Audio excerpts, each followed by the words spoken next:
Hey, we've got a problem here.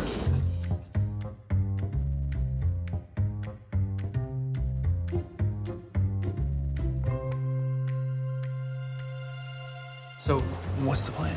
What's your plan? What are your plans? What's the plan? What's the plan? What's your plan? What's your plan of action? Plan. What's the plan? So, what is the plan? Wait, I have a plan. I have a plan. I have a plan. That's the plan. I have a plan here.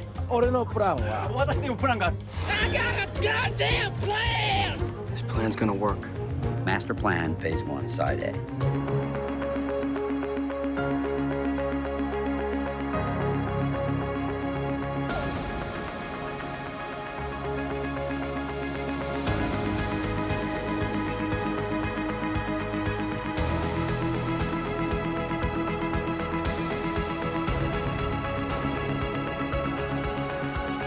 I love everything about your plan.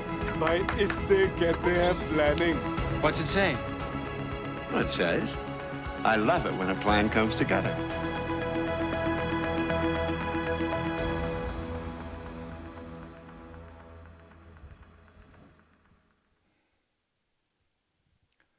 Welcome to the Young Person's Plan for the Planet, broadcast number 3. And welcome back, Holly. Thank you very much, Ian. You've been traipsing around the world doing some interesting things. I have, and that's why I missed last session. I know we had Emily last time, but we're glad to have you back. Thank you. Now, tell us what you were doing. So I'm not sure it was on the SDGs, was it? It wasn't quite. Wasn't quite, but the No. principles are the same?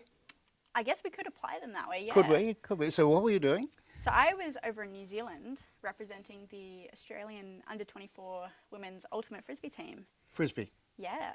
So I don't think that's mentioned in the SDGs. It's not, but we do have a number of sort of, I guess you could call it team values. Principles. And, principles that I think, are quite applicable to how we run our programs here. I mean, we're working in a team, of course. Okay. So, and a big part actually of Ultimate Frisbee is spirit of the game and being able to work with one another. Okay. And action. Indeed. A lot of action. A lot of action. A lot of running. action. Look, that's great because today is really about action. So we've done a lot of work in the planning, and even if you're working on the plan this year, the whole approach is to turn plans into action because as we saw in that video, 2030 is when we're looking to have all of these goals implemented. So plan's great. That's the place to start. Otherwise, all the actions are all over the place. I guess if you're playing Frisbee and everybody's running in different directions, so you have a sort of game plan on how you're going to approach it. We do have a structure that we do try to work to. So that's what the plan's about. Yeah. But if everybody sits on the sideline and thinks about the structure, you're not going to win, are you? No, No. you've got so, action. So this is about winning in sustainability on our planet with the SDGs. So Good analogy, good comparison there. look, I think it's a great comparison because today we're going to be talking about the SDG Challenge Project, which is a new introduction this year. So this is what a lot of the teams will be working on. Our Mauritius team will be meeting next Monday, and all of the schools there are going to be working on projects. So they'll be getting together to actually talk about the projects they're going to be working on. We've got a couple of videos that talk about, well, not actually talk about, demonstrate some of the projects that are already happening in Australia. And we've got a special guest today as well. We do indeed. Tell us about Paul. So I met Paul end of last year. Paul is a postgraduate student from Kenya.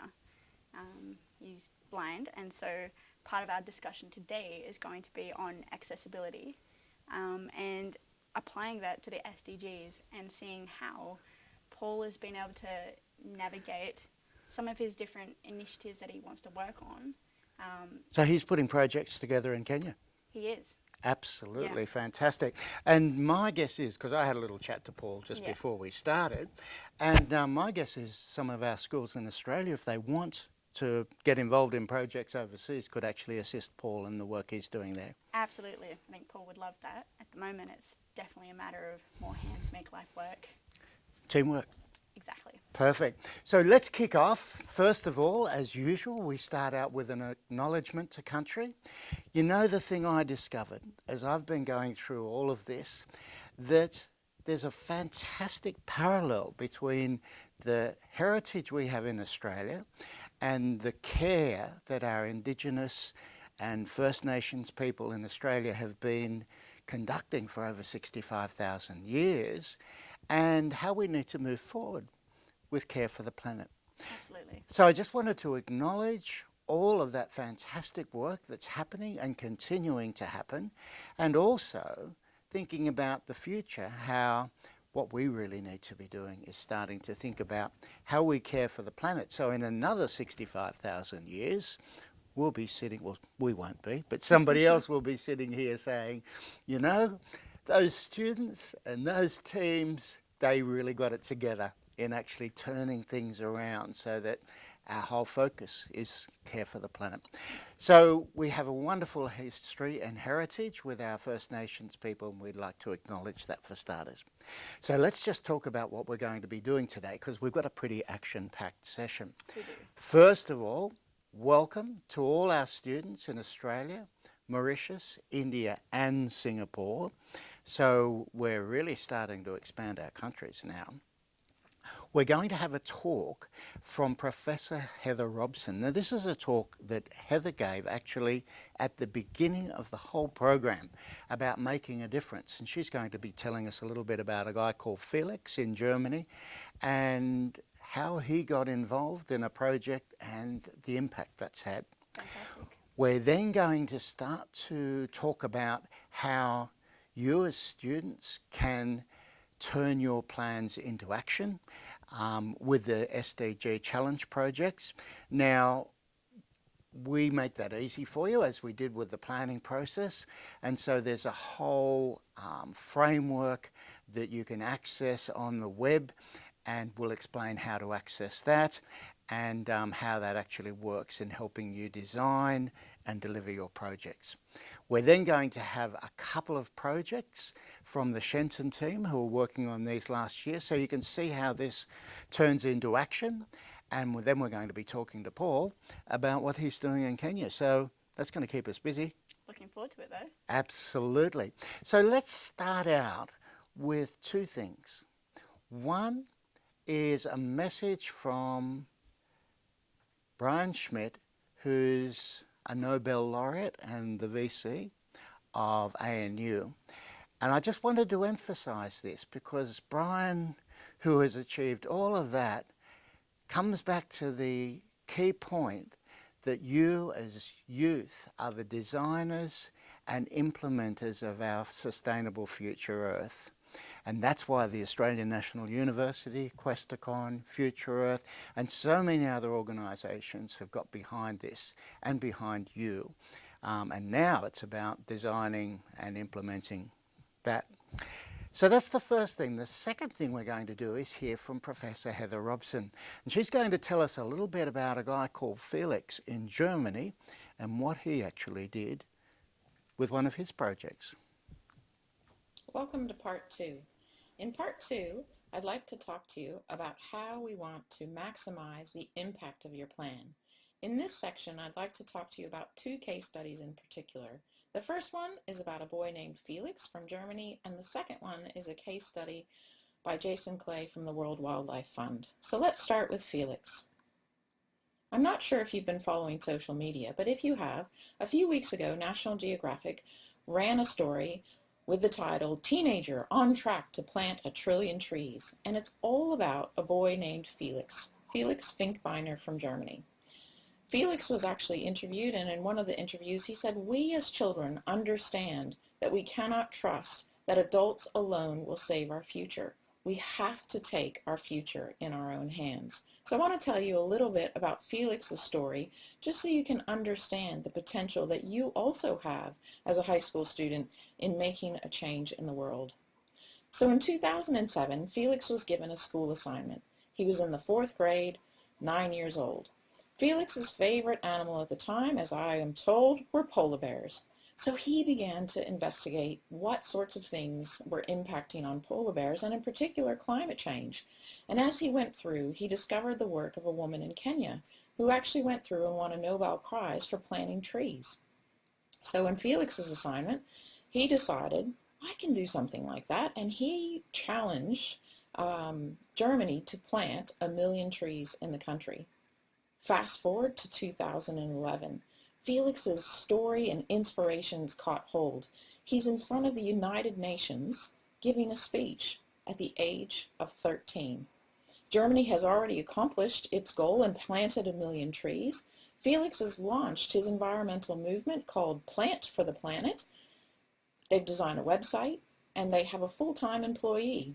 The United Nations has handed over stewardship of its $1 billion tree campaign to the group.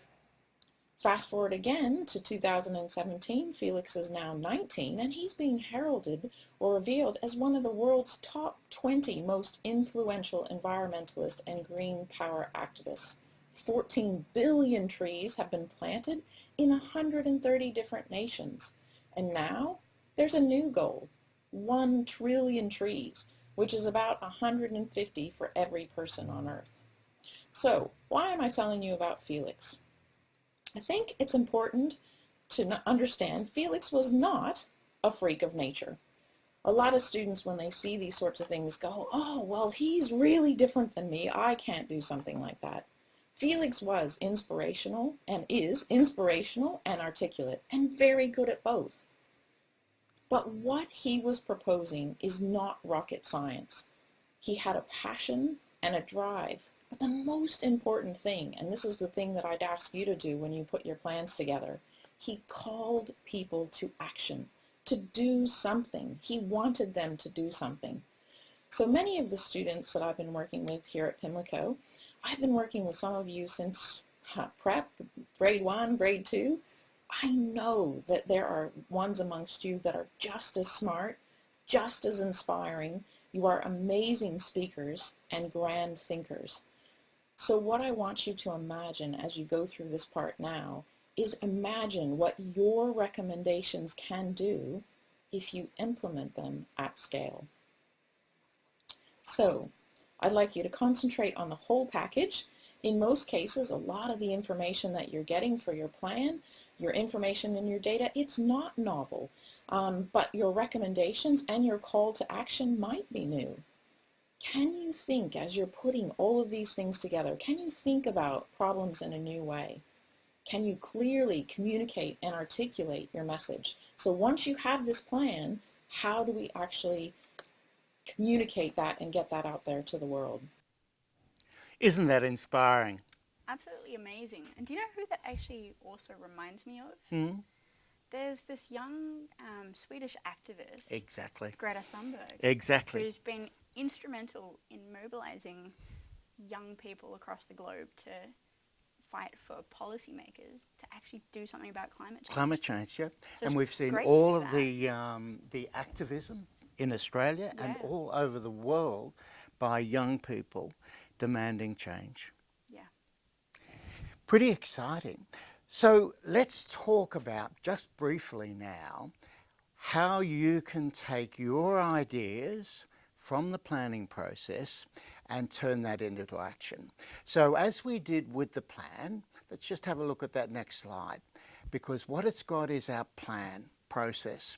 Now remember this, which goes through 6 stages: the discovery phase, the prioritisation, the build, the connect, engage, and the last part is action.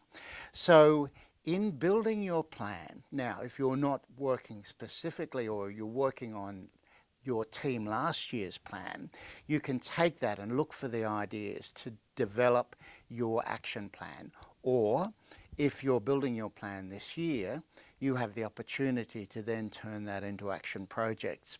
So part 1, build the plan, and you can either adapt that or start to,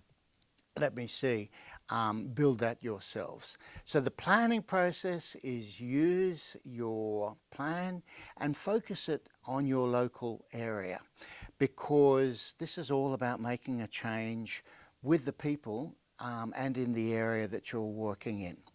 Then use that strategic planning approach to adapt that and the other plans that you've got into a framework for your local area. Then you'll have to prioritize the areas you're going to focus on to develop your project. So you've already learnt your urgency, importance, prioritization process. So use that to prioritize the SDGs, and then identify the top 3 priorities and turn those into the projects. So it's a very simple process, building on all of the skills that you already have or you will be developing in that strategic planning process. Then we move on to action. No good sitting on the sideline with those strategic plans on what you're going to do in Frisbee. You've got to be out there doing something. So we're really privileged to be able to work closely and have a partnership actually between ANU and Curtin University, and Curtin have developed a whole action program. So we're actually integrating the 2 components of that together. Now, what's the most important thing to start with? Register.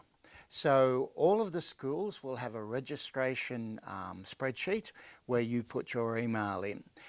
Because we're integrating the 2 platforms, we'll register you and your email on those 2 platforms, so you'll be able to access all of the Plan for the Planet websites and see all of the work that's been done before. That takes you through the lesson plans on how to build your plan. But we'll also register you on what's called the Challenge platform. That will mean that you can go in and access all of the teaching materials, and in fact it's quite a let me say, simplified process. So it asks you a lot of questions.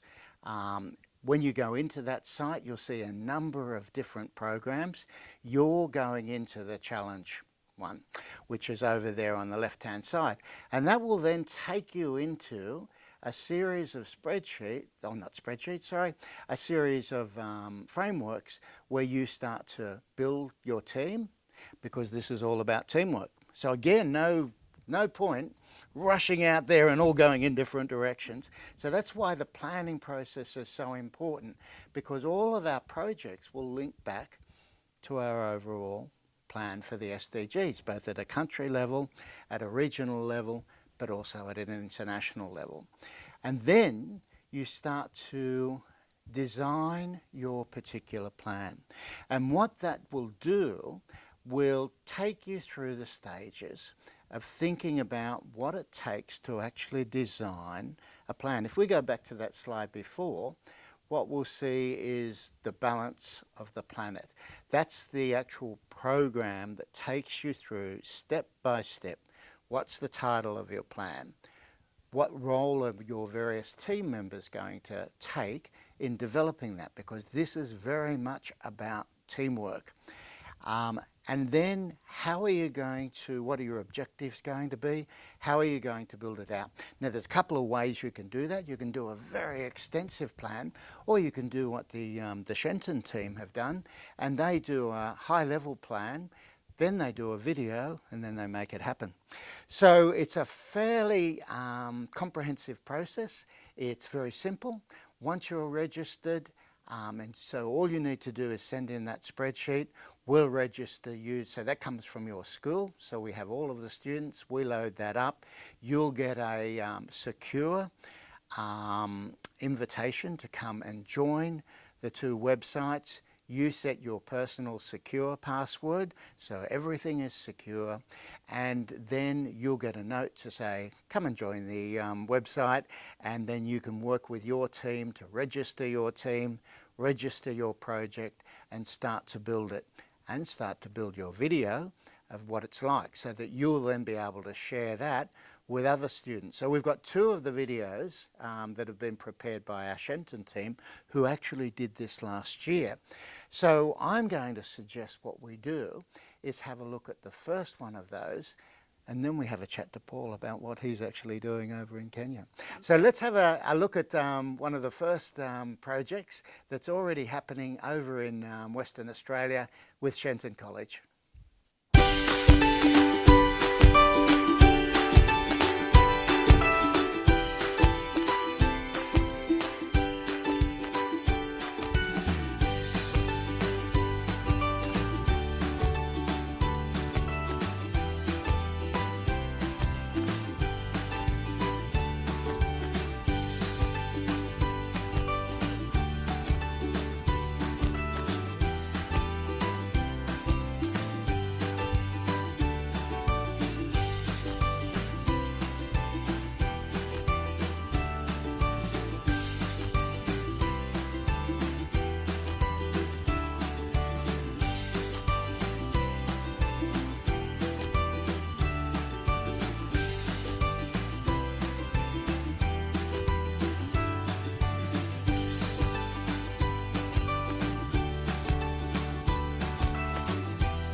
Edutunities. I love that. It's brilliant, isn't it?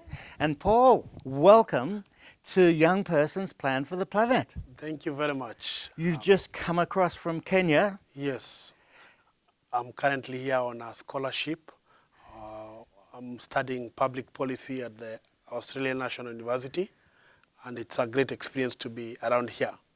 Well, we feel very privileged to have you here, because one of the things I understand you're studying is about community engagement.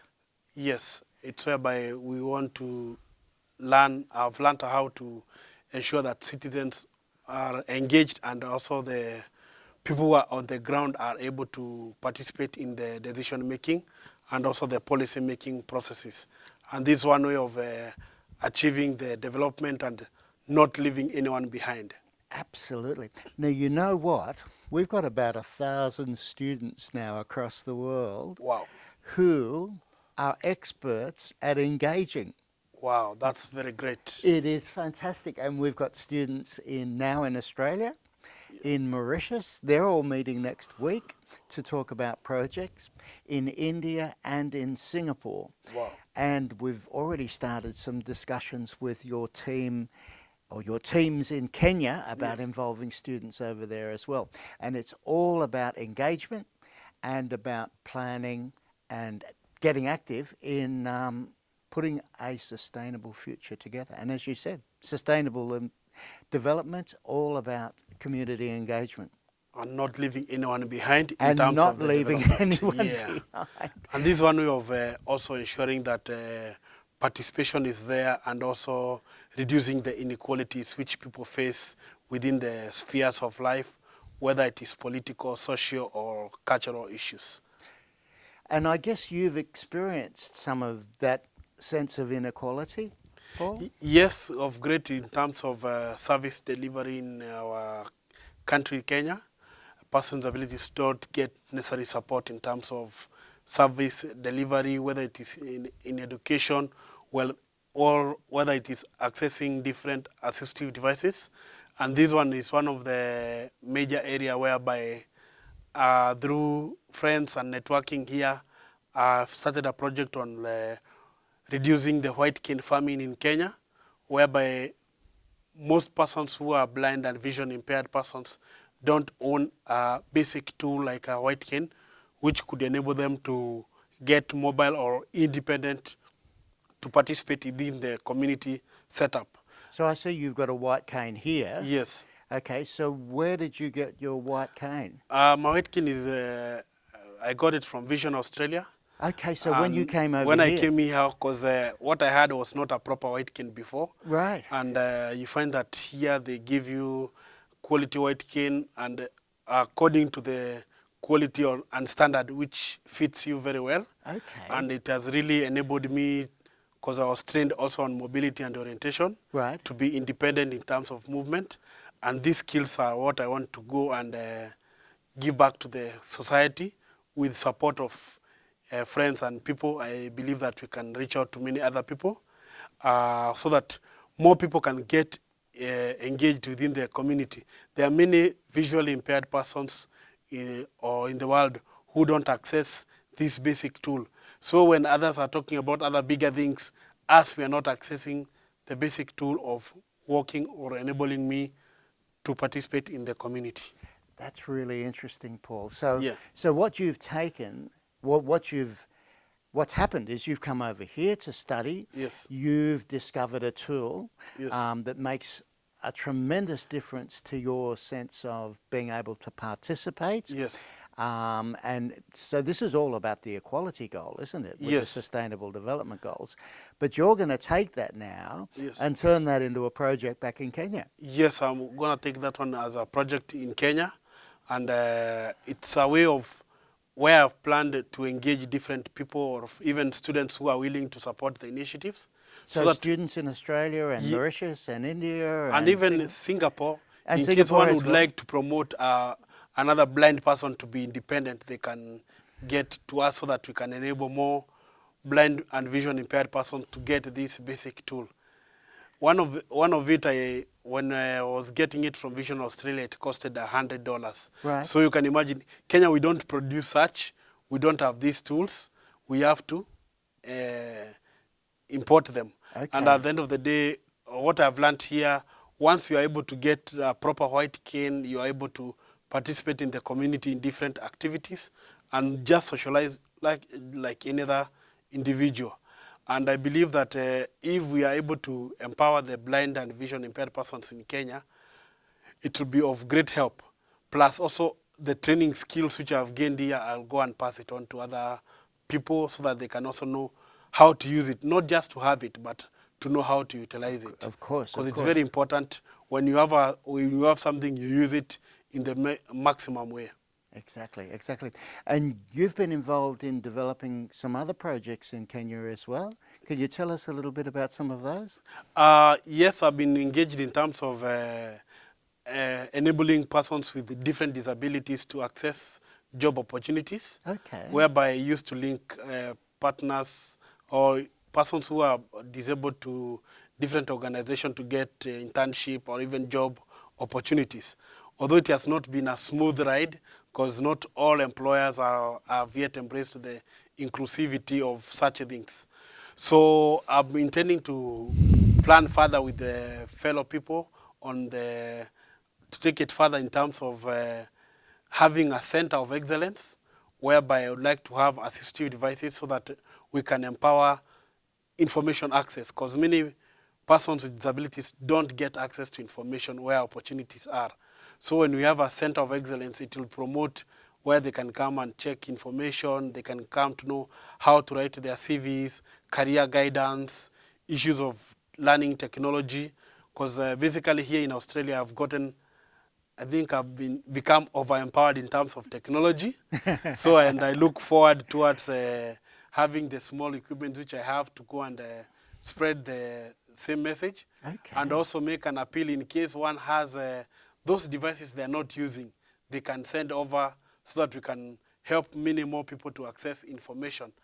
And I'm also intending to start in future to start a YouTube channel so that I can be able to give the stories, to tell the stories of the people, the social injustices which are happening, raise issues with the policymakers so that they can also improve.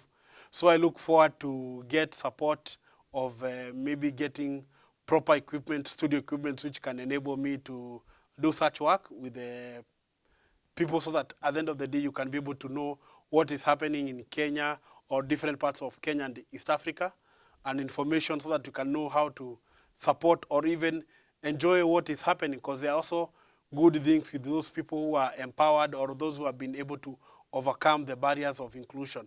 Because once you are able to overcome these barriers of inclusion, you are able to achieve the SDGs and people are not left behind. For instance, if persons with different disabilities are able to access alternative formats of information, whether it is in Braille or whether it is in simpler versions of different information setup, it really makes life to become easier. Or if you are able to get people to advise or counsel, because persons' abilities, whether they have developmental disabilities or mental health issues, when they have these issues and when they are not given counseling, I believe that it can impact in their life. But when you have a platform where they can get information access, whereby they can get counselors to freely advise them, when you have a center where they can come, it will be of importance, and this one will really create a lot of linkages and also create positive mind and also change attitudes. Absolutely. And it's really interesting as you talk, Paul, because many of the barriers that you're talking about are not actually created by the difference. Yes. And I'll call it difference because I was involved many years ago, I won't say how many years ago, when we had in Australia a year that was called the Year of for the Disabled Person. Yes. And we actually published a magazine, and the magazine wasn't called, you know, for disabled people or disability. We actually just called it slightly different. Okay. And it was a really interesting approach because we're all slightly different and we're all very much the same. So the sort of slight differences you're talking about, however, can create big barriers because of issues about information technology, even issues about walking around that can be solved very quickly or very easily. Absolutely, because one of the things is that when this the society puts some barriers when they're developing some things which are not universally designed. For example, when we are talking about students in all over Australia, you find that maybe you have a blind student in your class. He doesn't have an alternative format of information. While you have, that's already the site which has created that barrier. Or if you're in a public road setup and there are no pavement, a wheelchair user cannot use that place. Or even a person who is a crutch user cannot access maybe a building, or even a white cane user. So you find that some of these barriers can be easily reduced if we have the information and the right information to do within our own communities and society. That's really interesting because in Australia, after that year for the disabled person, we in fact had a lot of changes so that we now have much better access. Absolutely. In Australia, I believe you also have this Discrimination Act of 1992, and also there's a lot of work which the government is doing with the different stakeholders within the disability sector and the community sector to ensure mainstreaming and inclusion is really achieved. And I believe that students who are listening to us, some of them, they know what is happening. In case they can be granted an opportunity to support such projects in Kenya, it will be absolutely very correct so that we can ensure more persons with disabilities are involved. Because I normally tell people that with your abilities, you can achieve more, and nothing about us without us. Once you are involved, it really makes life easier for all of us. Absolutely. I love that. Nothing about us without us. Yes. That's brilliant. That is brilliant. Yeah. So, Holly, you've worked with the team in Kenya, and you've worked with Paul as well. What are the other potential opportunities that you, with Paul, have seen in Kenya for projects? Because one of the things about the Young Person's Plan for the Planet is it's about the planet. It's about us all, exactly as you said, Paul, all working together as one team. So if we've got some advantages in Australia, then the idea is we look at how we can transfer those across to your teams and your other, members of your community in Kenya. So there's a real opportunity. So what are some of the other things that you've seen, Holly? So one of our mutual friends, Ken, who's based in Kenya. Right. you've spoken to Ken. Yeah, sure on have. Skype from the Science Centre. Yep. So a lot of the sort of initiatives we've discussed have been based around how we can utilise STEM, so science, tech, Right. engineering, maths, all that sort of thing. I guess in the regions that we were in, a number of issues were particularly to do with food and water security. Right. And so some of the planning that some of the students would do and brainstorm around were how can we help make crops more sustainable, or how can we produce more, Right. along those sort of lines. We haven't actually had a chance yet to tap into the disability space. Right. And I think it's been really actually quite interesting listening to some of the points Paul has made, because at the end of the day, it's consultation with the relevant stakeholders, which is the people with lived experience. Absolutely. That's so important. I think Holly reminded me of something which I find it very important to mention to the students. One of the things about economic empowerment is very important towards parents of children with disabilities and developmental disabilities more so, or even other persons with disabilities, because you find that when you talk about agriculture, there's a lot which is happening, or issues around climate change. There are many issues which are happening. And you find that in Kenya, we are very lucky to have the solar throughout the year. Of course, yes. And in case we have these opportunities of getting the solar pumps, or issues of irrigation, issues of solar-powered equipments, they can really impact to the communities at large. Because once the communities, the caregivers or community help groups are supported to get such equipment, they can be able to make their own food and also sell. So you find that you'll be also reducing poverty when you address such opportunities when they arise. I find it very important because there is a day when I was trying to understand how Australia has been able to sustain itself because of the different weather conditions. And I found that there are some farmers who are really utilizing a lot of solar energy, solar appliances, and I would really love to see such support coming to Kenya, because you have several support groups of persons with disabilities. Maybe they are like, the people are there suffering, they don't know what to do, but they have land, but they're not doing it in the proper way. But once they are able to get such solar-powered irrigation schemes, they can be able to do their own sustainability, and this one could be like a long-lasting solution instead of begging for support. So I believe that when you look at SDGs and empowering the community, or connecting the people to ensure they participate, that one can be also a good way of empowering them. And when you find that in Kenya, many parents of persons with abilities, especially women, they are left out, they are being divorced because of having children with disabilities. This is a lot of research has been done in this area. And also you find that persons who have different disabilities, they face a lot of challenges.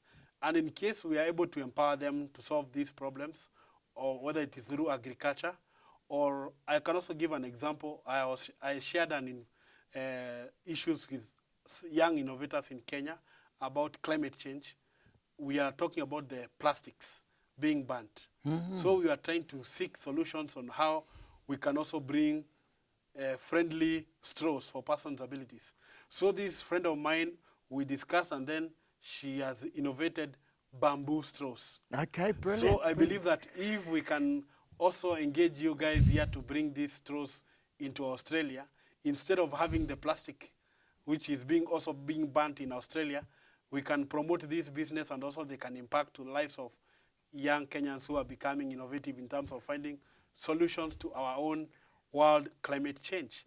Which is all about Goal 17, partnership. Exactly. So we've got a great chance to partner together with you.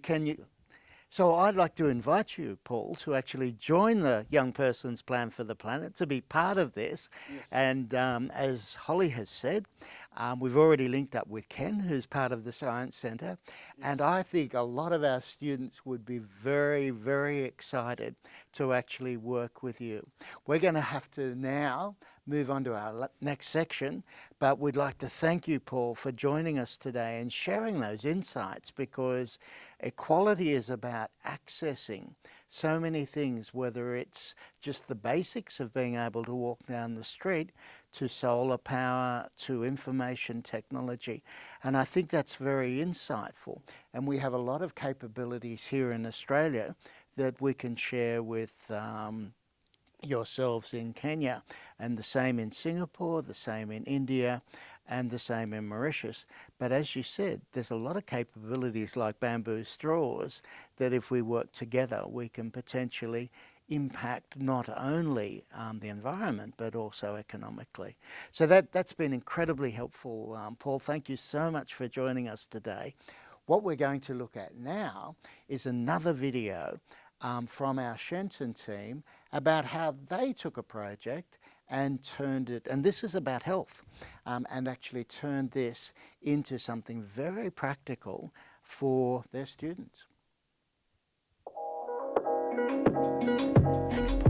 Helios is an app designed to provide students with useful resources and advice on studying and healthy eating to encourage students to stay organised and well.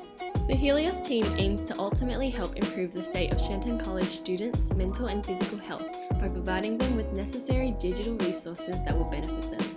We, as the Helios team, have used the design thinking process to create a prototype that is useful for the target user.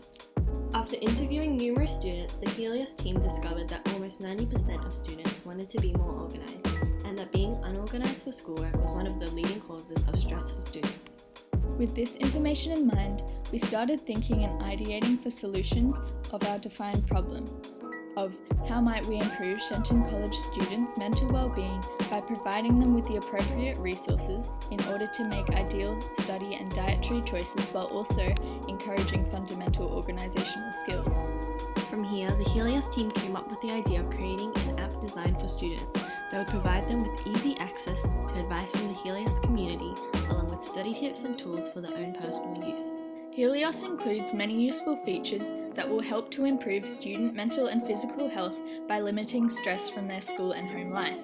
These features include organisational tools such as schedules and checklists, an accessible recipe book that would inspire healthier diets, articles written by teachers, professionals or students, a chat room which would be accessible to students to contact teachers and friends easily whenever they had concerns about upcoming assessments. Helios is an app that has been created for students by students, and we, the Helios team, believe that it will transform the current state of student organisation at Shenton College for the better. Well, that was inspirational. That was absolutely Paul, amazing. Paul, thank you so much for joining us, and thank you again for the team in Shenton for talking about your health application that you've actually developed. So I hope you've got a sense today of all of the opportunities that you have to actually develop projects and link them back to the plans you've developed. I want to just cover one quick thing, the skills you're learning. So it's really important to always remember that you're not only developing projects and plans, but you're actually learning a lot of key skills that will actually help you as you move into your future careers. You're learning all about the Sustainable Development Goals, key STEM skills, key research and evaluation, how to take on a problem that looks impossible day one, and using strategic planning tools, turn that into, a plan, and then turn that into action. Global citizenship, which is working with teams such as Paul's in Kenya, and finally turning this all into action, which is our SDG challenge projects. So let's just look at the next key function. What we need to do all of this is to collaborate. And we've now got many countries getting involved. So when you're thinking about your projects, remember, you don't have to just focus it in your area. If you're developing a couple of projects, you might like to link up with a team in Kenya through Holly and Ken and through Paul, and actually collaborate to actually work cross-country and internationally. So I think that's all we've got time for, but hopefully you're inspired in developing your projects. You understand how to do it. All of the tools are there on the Challenge platform. Just register, make sure you're linked up to that, and you can start to get started. So, what are the next steps? Make sure you're registered. Then you can access the YPP website, the Challenge Hub, your YPP mail, which gives you regular updates on what's happening, and also reminds you about the YouTube broadcasts that happen every month. And I'll just mention on those, they happen now on the Thursday, not the Wednesday, because a lot of schools came back and said Thursday's actually a slightly better day, so we've adjusted that. So every first Thursday of every month, we've got the YouTube broadcast. Get started on your planning and projects, and remember, if you are starting on your plan this year, you can still roll into a project once you've finished your plan. So you're not blocked from that, but if you've done your plan and you want to move straight into projects, you can do that. So we'll get you signed up to both of those websites. And the final thing is tune in next month to the YouTube broadcast, and we'll be talking about the build phase, particularly for those students who are working on the planning project, planning component of the project, so that you can work out how to take all your ideas and put it in a structure that actually then you can communicate and turn into projects. Great day. Awesome. Good luck with all your planning, and don't forget, don't leave anybody behind. Absolutely. Thanks so much. We'll see you next month.